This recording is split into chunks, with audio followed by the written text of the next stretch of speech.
Good morning, Good Gigi. morning. Welcome to the Morning Muffin Show, your morning carbo load of real estate. I just want to say that I have to introduce myself. I'm really bad at remembering that. I'm Jennifer Cotis. I work for Keller Williams Integrity Lakes Realty in Minneapolis, Minnesota. And you are? Gigi Tillis. I work for SunWest Mortgage in Minneapolis, Minnesota.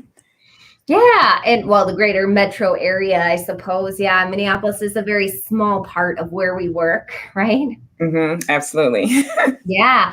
So I owe you an apology because I rewatched last Friday's episode and it was horrible. My connection, Oh my God, we made it happen still. it was so bad.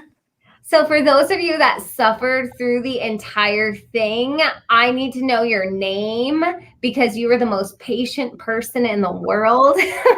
Give me 2 seconds, Jen. I'm going to get a little light, okay? Oh, yeah. Mm-hmm. So for those of you that are out there watching, we are doing, today we are talking about prioritizing housing over everything else. Yeah. Because it is essential. It is, you need food and water and sleep and housing. I group those together, right? You got those two things for the inside of your body and these two things for the outside of your body. Right? Yeah. So you need a safe place to sleep. You need a safe place to eat. You need, and safety. Let's talk about safety. Okay. Safety in your brain. I love neurology, you guys. I have listened to over 25 neurology books and read books about it and taken classes and learned about it in trauma and stuff like that.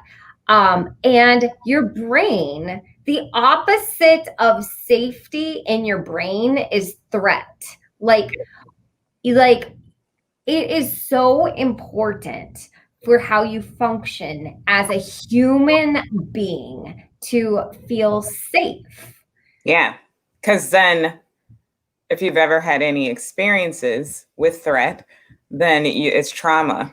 And that's, yeah. So, yeah, I think being able to prioritize kind of wrapping that all back around housing and making plans and goals for yourself. I think that provides a safety net, or it will provide your brain a place of safety to say like, okay, I can handle this, or I can do this. Even just making simple checklists, for day-to-day life. Like go to the gym or go to the grocery store, or don't forget to, whatever it might be, water your plants or get gas or whatever. Because I think when you start kind of veering away from things that are really important, like your wants and needs, then that's when, the threat can come in place. Yeah. And, rent going up is always a fear.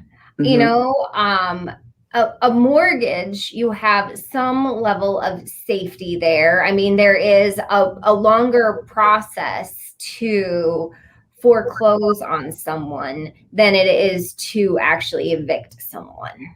Yeah, absolutely. So you have a better safety net if you are to, worry or that you are missing a job or something like that. But also you have something that you're able to control. Like if something needs to be fixed or repaired, you have greater control over getting that repaired. Whereas, if it's a landlord, you can tell them. You could tell them again.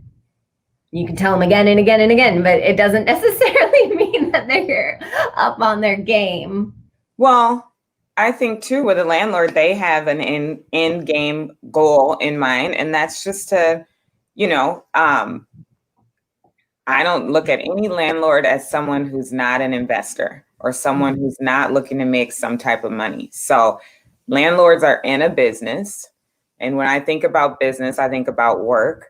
And so you have to show up. And when you own your own home or give yourself that opportunity, I think that you've become an entrepreneur of your life in some ways. I love that. That is a great way of thinking that. It's just little shifts in your, but I'm just kind of in helping people get across the line. It's kind of like, yeah, people are really taking ownership in this space in their life, and they just do find a place of peace after that happens. You definitely need that peace. I got very fortunate in that I ended up buying a house when I was young. I bought a condo in my 20s. Okay. And I watched rents going up around me, and I had this stable, Uh-oh.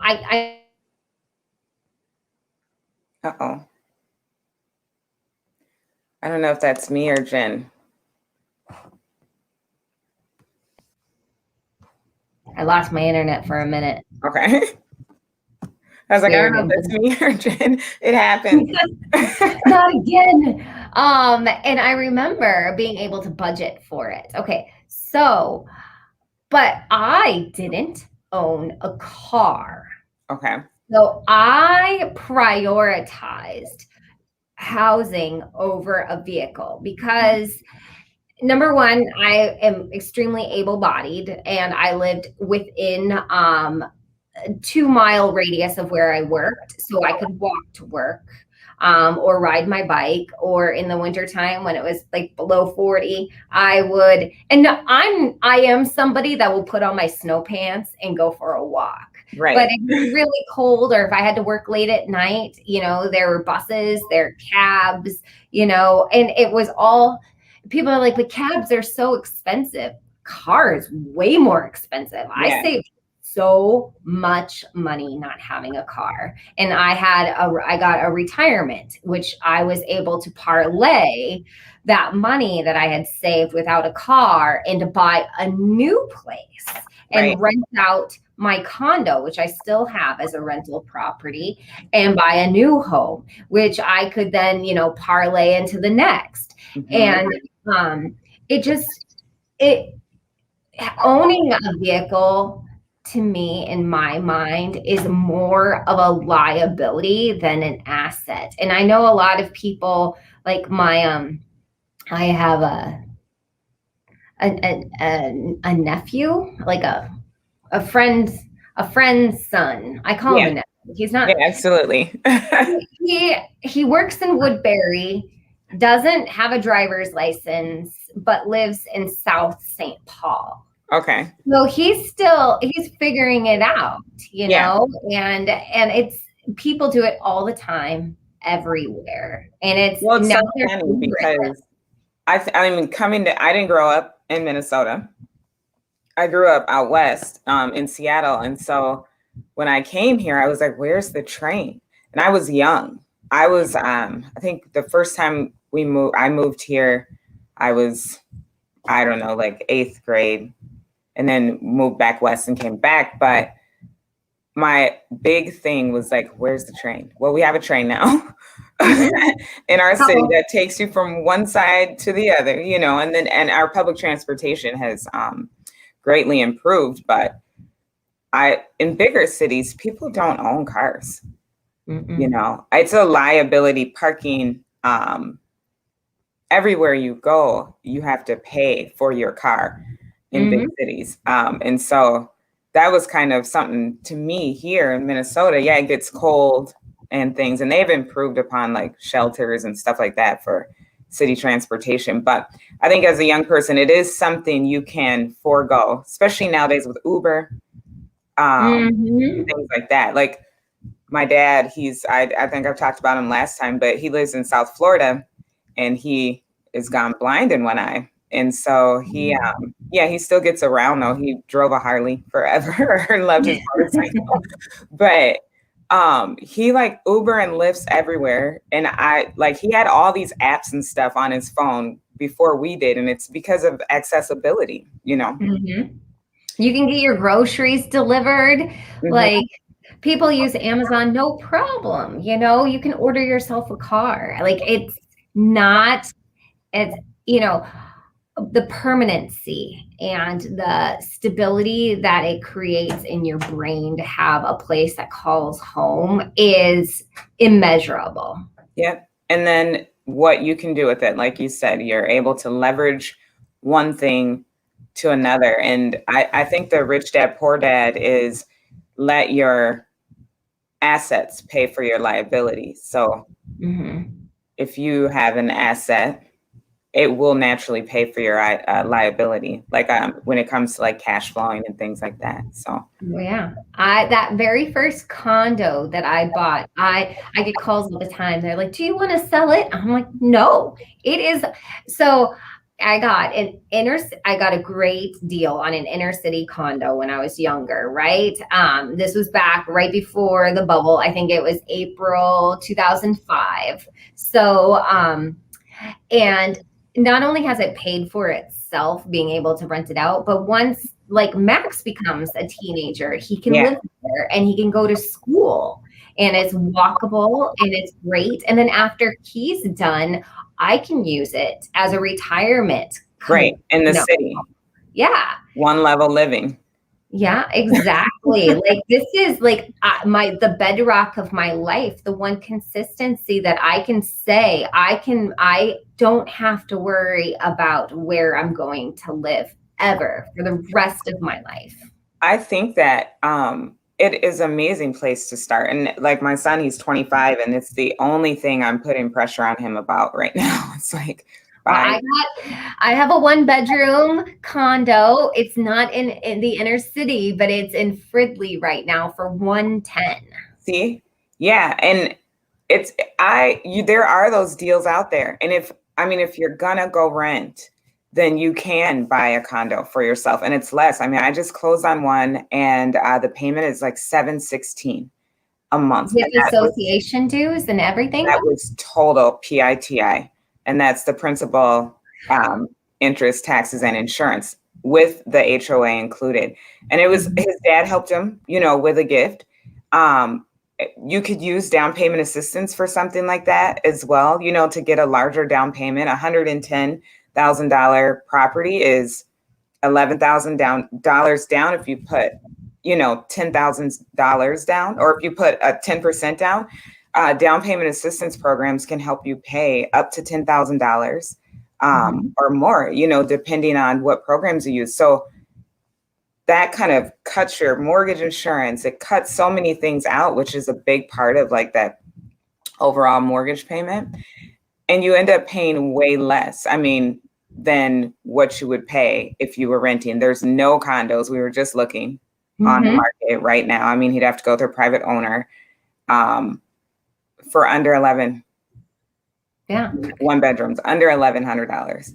Yeah. And if you're worried, you're like, oh, I get this a lot, but I don't know if I'm going to stay here the whole time. I say get a 15-year mortgage, then pay what you would be normally paying if you were to rent. Yep. And get your equity down. So when you're like, hey, it's been 5 years, I'm ready to up and move. You've made some money. You have a third of your mortgage paid off. Yep. So and the other thing is just the ability to you become a landlord. And most people have rented have had not the best experiences with either a larger company that they rent from or a private landlord. Things can go wrong, and so if you become a landlord, you can choose the type of landlord that you want to be. And that's another form of planning for stability. Oh my gosh, yes. I love my tenants so much, and I send them birthday cards, and I send them. You're so sweet. You remember birthdays. I call them because they're really quiet. Okay, so I'm such a good landlord. I have to brag about this. My tenants have been living in my condo for 10 years now. Oh, wow. And whenever something breaks, they tell me right away and I can fix it right away. And, it's starting to get to be the time when I probably should do some updates in here. But so you're comfortable and the relationship is there, and you know that's amazing. That's hard to find a good tenant and a good landlord, I think. But I always write a clause in there. I do, because there comes to be a time when I'm like a mom and I want the little birdies to go fly. So I always write a clause in there that if they need to move, they can find somebody like a friend of theirs to take the remainder of their lease under those terms, and then I'll let them go, which is fine. You know, I think that's an amicable way. And then I know that it's going to be somebody that they trust. Care of it. I trust them. And I think it just repairs the relationship, you know? Yeah. Yeah, absolutely. I'm going to give them a little nudge again. They keep talking about wanting to move to California. And I'm like, come on now. Yeah. Well, this winter wasn't too bad. This was the first winter I think I was like, I'm getting stir crazy. Right now, I go to Florida every Christmas and, well, a couple times a year. And this year I didn't go. And I'm just like, oh, I just sit there sometimes like, why haven't I seen an ocean in a little while? Yeah. But it's fun. I love hearing that you're from the West Coast, because I'm from a little, it's not a suburb of Seattle, but it's Puyallup. Oh, yeah. We have the Puyallup Fair. So the Puyallup Fair, we used to go when we were kids. Absolutely. Yeah, so I love to hear about, and our transportation system you guys out west, it is terrible compared to here. Yeah, it's gotten a lot better here. And I was out there in November visiting family, and their suburbs have stretched so far outside of the city now. You can't really get into the city. And we have that option here in Minnesota. So it's kind of flipped. There's all those park and rides here that I love. So if you live out in the suburbs, you take a bus, it drives on the freaking shoulder. You're going to get to work on time no matter what. Well, the one thing that I was talking to one of our customers about the other day, as far as like purchasing, they don't own a car now, and purchasing a home first, and they have great savings. They've had that opportunity to do so. But people will knock on your door once you own a home. I mean, if you only have one credit card, there's going to be 10 creditors coming to you. Home Depot, you're automatically approved for 1% interest on a car, you know? So if you do get a home first, 6 months payments, you can pretty much own the land with, when it comes to like purchasing the car of your dreams, if that's something you want to do, or, you know, fixing your house up. Home Depot and Menards will definitely be knocking on your door to give you a nice size credit card for repairs, you know? So those things, do become available to you if you plan to purchase first. Awesome. Well, you guys, I'm going to put some links in the comments in our Facebook group under The Morning Muffin Show. So if you guys go to Facebook, look for The Morning Muffin Show, and then you'll find some of these down payment assistance programs. And if you have any specific questions about how to find a condo or get financing for a condo, you can call either one of us. Gigi, what's your phone number? 612-242-7569. And mine is 763-607-3226, or direct message me here. Okay. All right. Have a great day. Happy Friday.